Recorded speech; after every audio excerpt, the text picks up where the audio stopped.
Lovett could barely contain her excitement as she led Donald up the stairs to her childhood home. Her heart pounded, not with fear, but with anticipation. She had told her mother about him in glowing terms, and she was sure tonight would be perfect. Her mother had wanted to meet the man that stole her daughter's heart. Lovett wasn't one to fall for men or describe them in pretty ways.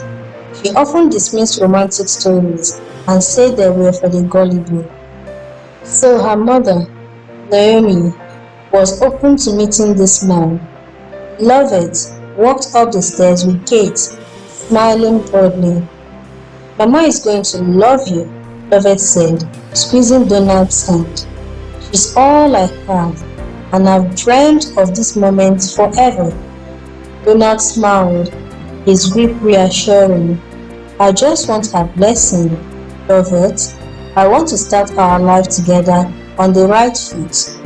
Lovett pushed open the door, calling out, "Mama, we're here." From the kitchen, a middle-aged woman emerged, wiping her hands on a cloth. Naomi had been preparing some meals in anticipation of her would-be son-in-law's visit.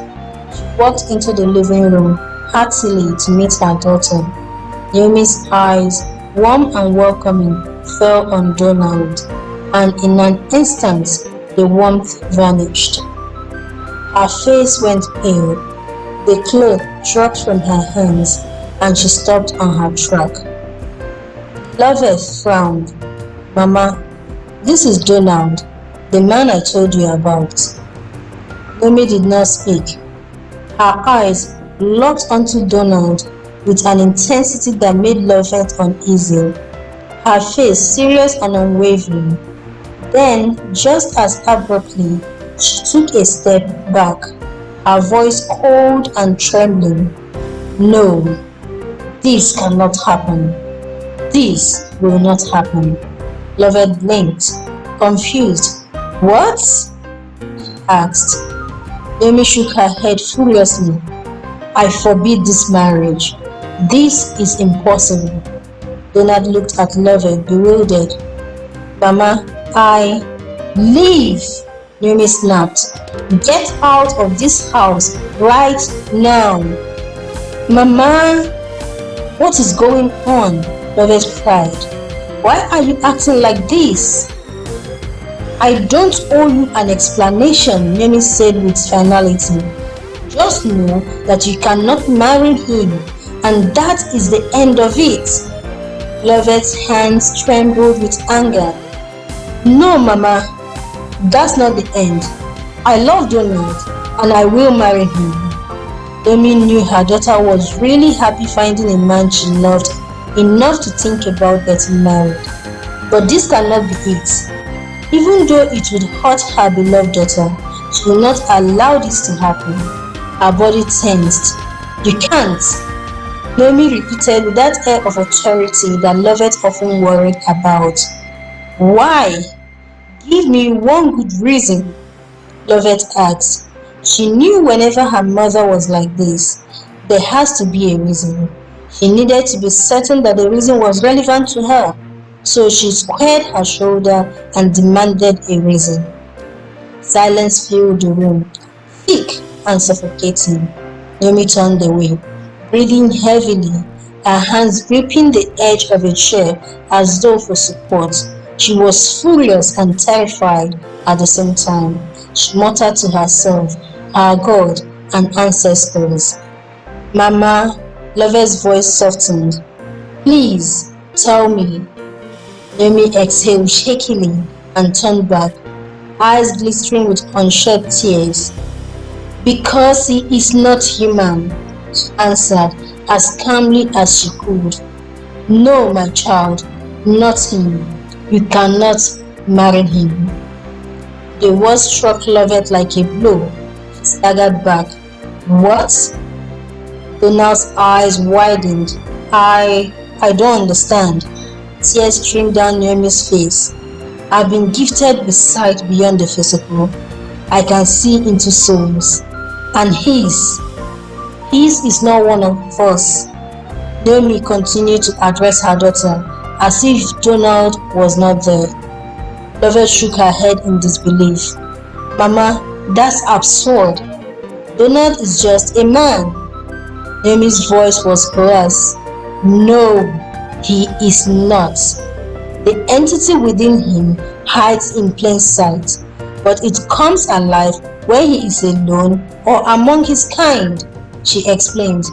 Believe me, child, I want you happy more than you can ever imagine. Donald stepped back, his expression unreadable. This is insane, he said, trying to remain as composed as he could. Naomi pointed a trembling finger at Donald. Do you even know what you are? Have you ever felt something inside you stir in the dark? Do you feel a pull to places you do not understand? The questions kept coming, giving him no room to really answer any. Naomi kept pointing at him and slowly walking towards him. Donald hesitated for a fraction of a second, just a flicker of doubt, before regaining his composure. I don't have to listen to this. Come on, Lovett, let's go. Lovett's breath hitched. She wanted to go with him. She wanted to escape this madness, but something in her mother's eyes, a deep, guttural fear, made her stay. She had also noticed the split second when Donald faltered as her mother questioned him. The fear and anger that crept into his eyes but vanished almost immediately. So Lovett hesitated. Lovett, please, Naomi whispered. You don't know what you're inviting into your life. Lovett turned to Donald, her heart pounding. Donald, what is she talking about? His jaw clenched. She's delusional. Let's go, Donald snapped impatiently. Naomi stepped forward. He cannot cross this threshold again. If you live with him, you may never return, she said with certainty, yet her eyes pleading with her daughter to heed her warning. Lovett was frozen.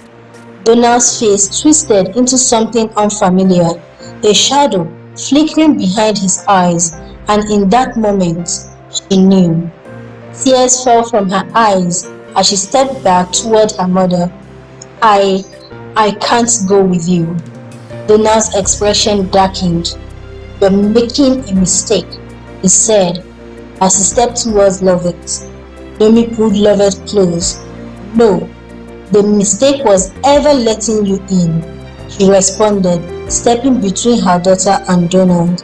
Donald's rage grew and his face transformed into a monster, but the fire that proceeded from Naomi's eyes did not let him launch an attack or fully become the creature he embodied. With one last burning glare, Donald turned and walked out of the house, out of Lovett's life. The air in the room felt lighter, as though an unseen weight had lifted. Lovett collapsed into her mother's arms, sobbing.